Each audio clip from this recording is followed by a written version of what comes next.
प्रेक्षकांनो, लग्नानंतर होईलच प्रेम या मालिकेच्या आजच्या भागामध्ये म्हणजेच 8 एप्रिलच्या भागामध्ये आपण पाहणार आहोत. मानिनीने दोन्ही जोड्यांच्या छान अशा फ्रेम तयार करून घेतलेल्या आहेत आणि त्यावरती जीवा नाराज झालेला आहे, तर काव्याने तर मानिनीला शेंगावरतीच घेतलेला आहे. तर चला आजच्या भागाला सुरुवातीपासून बघूयात. पार्थ आणि काव्या मोहित्यांच्या घरी जाता जाता थांबलेले असतात. तर तेव्हा पार्थला फोन लावायचा असतो, तर त्याचा मोबाईल डेड झालेला असतो. तर त्यावेळेस पार्थ काव्याला तिचा मोबाईल मागतो आणि मला फोन लावायचा आहे, कारण माझ्या फोनची बॅटरी ना डेड झालेली आहे. मी नंबर सांगतो, प्लीज मला फोन लावून द्या, असं तो सांगून नंबर सांगतो आणि सगळ्यात शेवटी तो जीवाला नंबर लावायचा होता असं बोलून जातो. तर ते ऐकल्यानंतर मात्र काव्याला जोराचा धक्काच बसतो आणि तोपर्यंत तिने जीवाला फोन डायल केलेला असतो आणि तिच्या मोबाईलवरती जीविका असं त्याचं नावसुद्धा आलेलं असतं. तर ते बघितल्यानंतर काव्या खूपच घाबरून जाते आणि गडबडीमध्ये परत फोन ती डिस्कनेक्ट करून टाकते. तर तेव्हा पार्थ काय झालं, फोन लागत नाही का असं तिला विचारतो. तर त्यावर काव्या, फोन लागत नाही, माझ्या फोनचा टचचा काहीतरी प्रॉब्लेम झाला असेल, मी चेक करते, असं म्हणून ती चेक करू लागते आणि त्यानंतर जीवाचा नंबर ती आपल्या फोनमधून चक्क डिलीटच करून टाकते. तर त्यावेळेस पार्थ काय झालं असं तिला विचारू लागतो.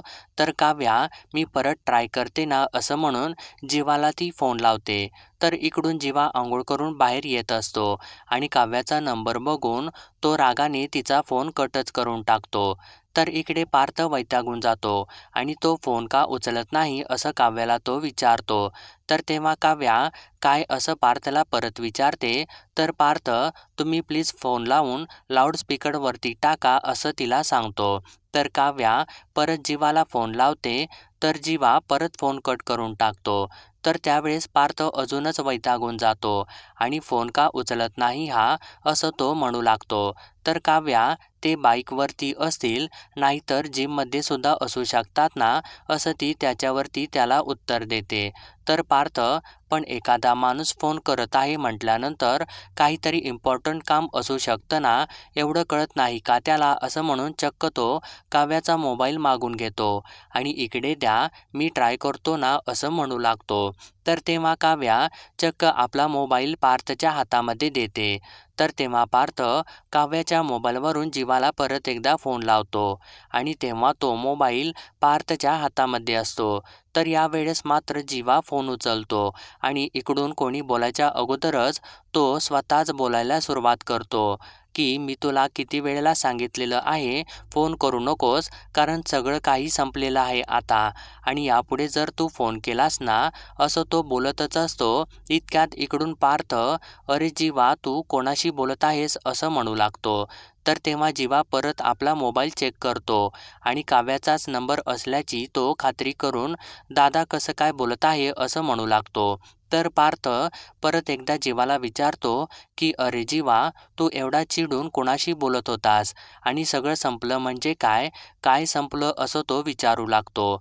तर तेव्हा जीवा तिकडून गडबडू लागतो आणि ते क्रेडिट कार्डवाले सारखं फोन करत आहेत ना, मी त्यांना सांगितलेलं आहे की सगळं काही संपलेलं आहे, तरीसुद्धा ते मला सारखं सारखं फोन करत आहेत आणि सतत फोन करून सांगत आहेत की आउटस्टँडिंग बॅलन्स बाकी आहे, म्हणून तरीसुद्धा मी त्यांना सांगत आहे की सगळं काही संपलेलं आहे, असं सांगून तो परिस्थिती सांभाळून घेतो. तर पार्थ आणि काव्या ते सर्व ऐकत असतात.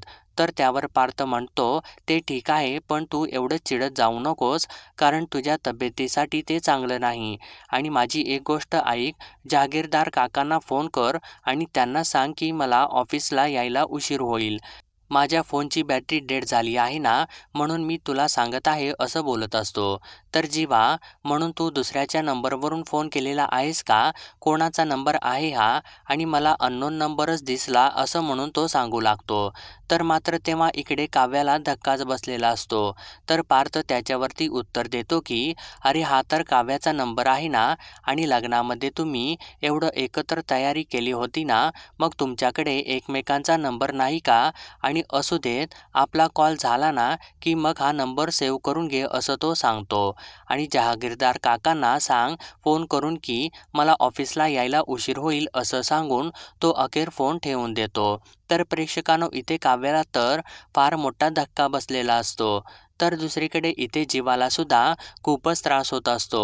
आणि त्यावेळेस पार्थ जे काही बोललेला असतो की फोन कट झाल्यानंतर हा नंबर सेव्ह करून घे, तेच त्याच्या डोक्यामध्ये फिरत असतं. तर त्यावेळेस जीवा काव्याचा नंबर एडिट करतो आणि त्याच्या जागी काव्या पार्थ देशमुख असं तो सेव्ह करतो आणि त्याला त्या गोष्टीचा खूपच त्रास होत असतो. तर इकडे आता बघा, मिथून घरी येतो आणि तेव्हा तो विक्रम आणि मानिनीला हाक मारतो. तर त्यावेळेस विक्रम आणि मानिनी सुद्धा बाहेर येतात आणि काय झालं असं विक्रम मिथूनला विचारतो. तर तेव्हा मिथून त्या दोघांना सुद्धा बसायला सांगतो आणि वहिनी साहेब, जशा तुम्ही सांगितलेल्या होत्या ना, अगदी तशाच बनवून आणलेल्या आहेत मुलांच्या फोटोच्या फ्रेम असं सांगून तो दोन्हीसुद्धा फ्रेम त्या दोघांच्या हातात देतो.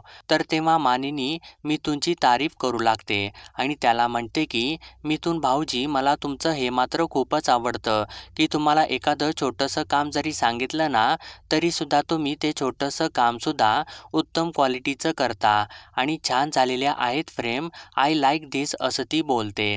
तर तेव्हा मिथूनसुद्धा आय लाईक धिस, जिथे कमी तिथं आम्ही असं म्हणू लागतो. तर ते दोघेसुद्धा हसू लागतात. त्यावर विक्रम मानिनीला, पण या फ्रेम तू आणायला सांगितलेला आहेस का असं विचारतो. तर मानिनी, हो मी सांगितलेल्या आहेत, तुम्हाला काय आश्चर्य वाटत आहे का असं ती विचारते. तर तेव्हा मिथून मध्येच बोलतो आणि वहिनीसाहेब सॉरी, मला माफ करा, मी तुम्हाला मध्येच डिस्टर्ब करत आहे असं म्हणत, मला एक प्रश्न पडलेला आहे की मध्येच तुम्ही मला अशा फ्रेम करून आणायला का सांगितल्या, कारण त्या चौघांनासुद्धा त्यांचं लग्न अजूनसुद्धा मान्यच नाही, ते आपल्याला दिसतच आहे आणि या फ्रेम दाखवून त्यांना उगीच नाराज करायला नको ना असं मला तरी वाटत आहे असं तो त्याच्यावरती आपलं मत व्यक्त करतो. त्यावरती मानिनी, तुमचं तर बरोबर आहे भाऊजी, पण सगळ्यांनाच तसं वाटणार नाही. पण नंदिनीला त्याचा आनंद होईल, पार्थला बरं वाटेल, जीवाला हे अजिबात आवडणार नाही, पण तो काही त्याच्यावरती बोलणार नाही. आणि पुढे काव्या असं ती म्हणतच असते. तर त्यावर मिथून, तुमचं बरोबर आहे, काव्या ताई ना त्या तर जरा विस्फोटकच आहेत. त्या दिवाळीचा सुतळी बॉम्ब असतो ना, अगदी त्या तशाच आहेत. त्या एकदा काय सुरू झाल्या ना की असं वाटतं की बॉम्ब फेकायच्या अगोदर हातातच फुटतो की काय, असं बोलल्यानंतर मात्र ते दोघेसुद्धा मोठ्याने हसू लागतात. तर मिथून पुढे म्हणतो की तसं नाही, जरा जपावं लागतं ना त्यांना, काळजी घ्यावी लागती त्यांची असं तो बोलू लागतो. तर त्यावर मानिनी म्हणते की हीच तर खरी गंमत आहे ना, हे सगळं झालेलं आहे ना ते स्वीकारायला किती वर्ष लागतील कोणालाच माहिती नाही.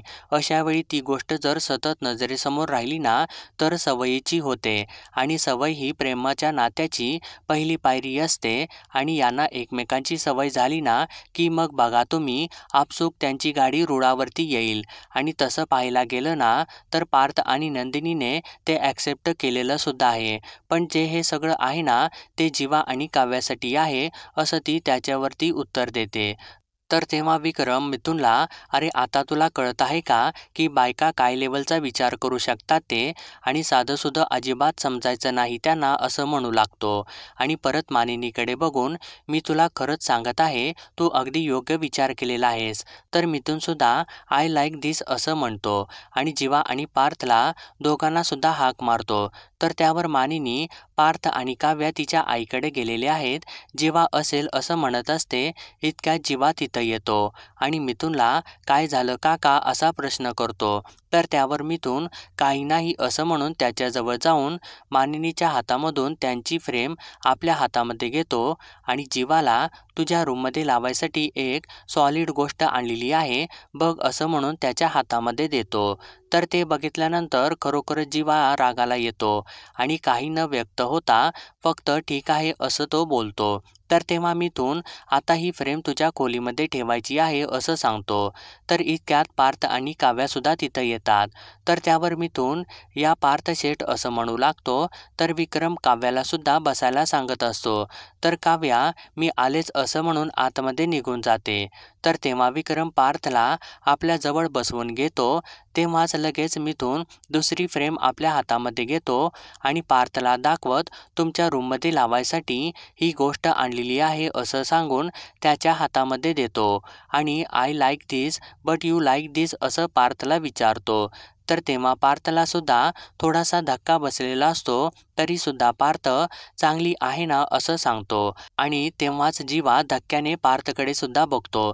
तर त्यावर विक्रम त्या दोघांना या फ्रेम तुमच्यासाठी काच बनवून घेतलेल्या आहेत कळालं का आणि त्या आपापल्या रूममध्ये ठेवायच्या आहेत असं सांगतो. आणि मानिनीला तुला आठवतं का आपल्या वेळी आपण त्या सुभाष फोटो स्टुडिओमध्ये गेलो होतो आणि फोटो काढून घेतलेला होता आणि फ्रेम करून लावलेला होता असं तो बोलतो. तर त्यावेळेस ते ऐकल्यानंतर मिथून विक्रमला अरे दादा आमच्या लग्नाच्या वेळेला सुद्धा आम्हा दोघांना सुद्धा तू तिथेच पाठवलेलं होतंस ना हे लक्षात आहे का तुझ्या असं विचारतो. तर तेव्हा विक्रम हसू लागतो आणि तुम्ही तिथेच गेला होतात का सुभाष फोटो स्टुडिओमध्ये असं तो म्हणू लागतो. आणि त्यानंतर पार्थ आणि जीवाला या दोन्ही फ्रेम्स खास तुमच्यासाठी बनवून घेतलेल्या आहेत आपापल्या रूममध्ये ठेवायच्या आहेत त्या असं परत सांगतो. तर पार्थ हो असं म्हणून आनंदित झालेला असतो आणि एक नजर तो जीवावरती टाकतो. तर जीवाला मात्र त्या गोष्टीचा थोडासा राग आलेला असतो आणि तो चक्क तिथून उठतो आणि येतो असं सांगून तिथून निघूनच जातो. तर त्यानंतर पार्थसुद्धा तिथून निघून जातो. तर त्यानंतर ते दोघे तिथून निघून गेल्यानंतर विक्रम जीवाला फारसं आवडलेलं दिसत नाही असं म्हणत असतो. तर तेव्हा नंदिनी असू दे ठीक आहे ना काय आहे ते दोघंसुद्धा आनंदित होऊन उड्या मारायला लागणार आहेत का थोडं थांबा ना असं ती म्हणू लागते. तर तेव्हा विक्रम तसं नाही आपला मान ठेवायचा म्हणून हातात घेतली आहे एवढंच काय आहे ते असं म्हणतो. तर मानिनी होईल सगळं व्यवस्थित आता लग्न तर झालेलीच आहेत ना आता लग्नानंतर प्रेमसुद्धा होईलच ना असं ती म्हणते. तर तेव्हा ते दोघेसुद्धा त्या गोष्टीला होकार देतात. तर आता बघा दुसरीकडे पार्थ ती फ्रेम आपल्या हातामध्ये घेऊन त्याच्याकडे एकसारखा बघत असतो आणि मनामधून तो खुशच होत असतो आणि स्वतःशी काव्याला ही फ्रेम दाखवू का असं म्हणू लागतो आणि काव्या अशी हाक मारणारच असतो. इतक्यात तो थांबतो आणि नको सांगायला उगीच काय रिॲक्ट करतील काय माहिती नाही असं म्हणून ती फ्रेम टेबलवरती तो ठेवतो आणि परत मागे जाऊन त्या फ्रेमकडे एक नजर टाकतो आणि परत तिथून बाजूला जातो. तर आता इकडे जेव्हा ती फ्रेम आपल्या हातामध्ये धरून त्याच्याकडे बघत असतो आणि त्याला मात्र त्या गोष्टीचा त्रास होत असतो. तर आता परत इकडे काव्या बाहेर येते आणि तिचा मोबाईल आपल्या हातामध्ये घेते. तर त्यावेळेस तिला जेव्हा पार्थने जीवाला फोन लावायला सांगितलेला असतो तो क्षण आठवत असतो आणि तेव्हाच तिने जीवाचा नंबरसुद्धा डिलीट केलेला असतो तो क्षणसुद्धा तिला आठवत असतो आणि तिला खूपच त्रास होत असतो. तर तेव्हा ती स्वतःशी बोलू लागते की जीवा आणि काव्या एकत्र करून मी जीविका केलेलं होतं आणि त्याच्याबरोबर आयुष्यभर नाव जोडायची स्वप्न मी बघितलेली होती पण नियतीने आधीच मला तुझ्यापासून दूर केलं जीवा आणि आता तुझ्या नावासोबत जोडलेल्या सगळ्या आठवणी मला पुसून टाकाव्या लागत आहेत असं म्हणून ती रडू लागते आणि रडता रडता ती बाजूला बघते तर तिचं लक्ष त्या फ्रेमकडं जातं आणि ती त्या फ्रेमजवळ जाऊन बघते तर तिला धक्काच बसतो आणि तेव्हा ती फ्रेम हातामध्ये घेते आणि काय वेडेपणा आहे हा या घरातल्या लोकांना शांत बसवतच नाही का असं म्हणून ती चिडचिड करू लागते आणि ती फ्रेम उलटी करून टेबलवरती आपटते आणि रागारागाने तिथून निघून जाते. तर इकडे जीवासुद्धा ती फ्रेम आपल्या हातामध्ये धरून उभा असतो आणि थोड्या वेळाने ती फ्रेम टेबलवरती ठेवतो पण ती फ्रेम त्याने उलटीच ठेवलेली असते. तर आता बघा इकडे काव्या किचनमध्ये आलेली असते आणि ती चिडचिड करत असते. तर तेव्हा रम्यासुद्धा तिथं येते आणि आता हिला काय झालं चिडचिड करायला असं म्हणून तिच्याकडे ती बघत असते आणि त्यानंतर तिच्याजवळ जाऊन काय झालेलं आहे काव्या तू ओके आहेस ना असं तिला प्रश्न करते. तर तेव्हा काव्या तिच्याकडं बघते आणि तिच्याशी काही न बोलता परत आपल्यासाठी ती कॉफी तयार करत असते. तर रम्या परत तिला विचारू लागते की काव्या तू मला सांगू शकतेस कारण दुःख शेअर केल्याने कमी होतात असंच म्हणतात ना मग सांग ना मला काय झालं आहे ते आणि तू ब्लॅक कॉफी करत आहेस का पण ब्लॅक कॉफी तर खूप बोरिंग असते त्यापेक्षा मी तुला रम्या स्पेशल सिरॅमन कॉफी करून देऊ का पार्थला तर माझ्या हातची श्रॅमन कॉफी खूपच आवडते. देऊ का तुला बनवून, असं ती विचारून तिला त्रास देऊ लागते. तर तेव्हा काव्या रागानेच तिच्याकडं बघते आणि परत ती लायटर शोधत असते. तर तेव्हा रम्या तिच्या हातामध्ये लायटर देते आणि अगोदर मला सांग, काय झालेलं आहे, हा एवढा राग कशामुळं आलेला आहे तुला, असं ती परत विचारते. आणि परत थोडं थांबून, अगं तुझी मला काळजी वाटते ना, म्हणूनच मी विचारलेलं आहे, असं म्हणते. तर तेव्हा काव्या तिच्याकडे शंकेनेच बघते आणि तरीसुद्धा रम्या काही थांबतच नाही. आणि अगं काव्या, आपल्या वयामध्ये फार अंतर नाही, त्यामुळे तू तुझे प्रॉब्लेम्स, टेन्शन्स सगळं काही माझ्यासोबत शेअर करू शकतेस आणि मला तुझी मोठी बहीण समज, असं ती म्हणू लागते. तर तेव्हा काव्या मात्र रम्यावरती भडकते आणि का समजू मी तुला माझी मोठी बहीण, काय गरज आहे, आणि जी नाती एक्झिस्ट करत नाहीत ना, ती नाती घेऊन जोडायला येऊ नकोस माझ्यासोबत, असं तिला तोंडावरती सांगते. आणि मला एक मोठी बहीण आहे जी लाखात एक आहे, असं तिला ती सांगते. आणि ती 10 पटीने चांगली आहे. आणि तू ही अशी खोटी काळजी दाखवणं अगोदर बंद कर. तुझी काळजी पण या ब्लॅक कॉफीसारखीच आहे, बेचव, असं ती बोलत बोलतच ती कॉफीच्या भांड्याला हात लावते. तर तिला कॉफीचं भांडं भासतं. आणि तेव्हा रम्या, थांब मी तुझ्यासाठी बर्फ आणते, असं म्हणून चाललेली असते. तर काव्या आता मात्र रम्यावरती जोरानेच ओरडते आणि काही एक गरज नाही, तू इथून जा, असं तिला म्हणते. तर इतक्यात काव्याचा फोन वाजू लागतो. तर तेव्हा रम्या काव्याला न विचारताच तिचा मोबाईल हातामध्ये घेते आणि तुझा फोन वाजत आहे, असं म्हणून त्याच्यावरचं नाव बघायचा प्रयत्न करत असते. तर काव्या तिच्या हातामधून आपला मोबाईल खेचून घेते आणि काय गरज आहे तुला माझ्या फोनला हात लावायची, आणि तुझी हिंमतच कशी झाली माझ्या फोनला हात लावायची, असं ती ओरडू लागते. तर तेव्हा रम्या, तुझ्या हाताला भाजलं आहे ना, असं ती म्हणत असते. तर तेव्हा काव्या परत तिच्यावरती ओरडते आणि गरज काय आहे, असं म्हणू लागते. आणि मला तुझ्या मेहरबानीची काही एक गरज नाही. मी तुला शेवटचं सांगत आहे, माझ्यापासून आणि माझ्या फोनपासून लांब राहायचं. मी तुला लास्ट वॉर्निंग देत आहे, माझ्या फोनला हात लावायचा नाही, असं ती बोलते. आणि परत कॉफी कपमध्ये ओतून घेऊन लागते आणि तिथून निघूनच जाते. तर ती तिथून निघून गेल्यानंतर रम्या मनातल्या मनामध्ये, ही काय अशी बिनडोक आहे का, फोनवरून तिने एवढा तमाशा कशासाठी केला, पण मी साधा फोन तर घेतला होता ना, आणि त्यासाठी इतकं चिडावं का, असं काही आहे का हिच्या फोनमध्ये, असा ती विचार करू लागते. तर आता बघा इकडे नंदिनी खोलीमध्ये येते. तर तेव्हा तिचं लक्षसुद्धा त्या फ्रेमकडेच जातं आणि तेव्हा ती फ्रेम उलटीच असते. तर ज्यावेळेस ती फ्रेम आपल्या हातामध्ये ती घेते आणि ती फ्रेम बघितल्यानंतर ती खूपच आनंदित होते. आणि इतके दिवस मी या रूममध्ये येत होते ना, पण प्रत्येक वेळी काहीतरी मिसिंग आहे असंच वाटत होतं. पण ते जे काही मिसिंग आहे ना, ते या फोटो फ्रेमने भरून काढलेलं आहे. छान वाटतो हा फोटो, आणि कोणी आणली असेल ही फ्रेम, असं ती विचार करून ती फ्रेम टेबलवरती सरळ ठेवते.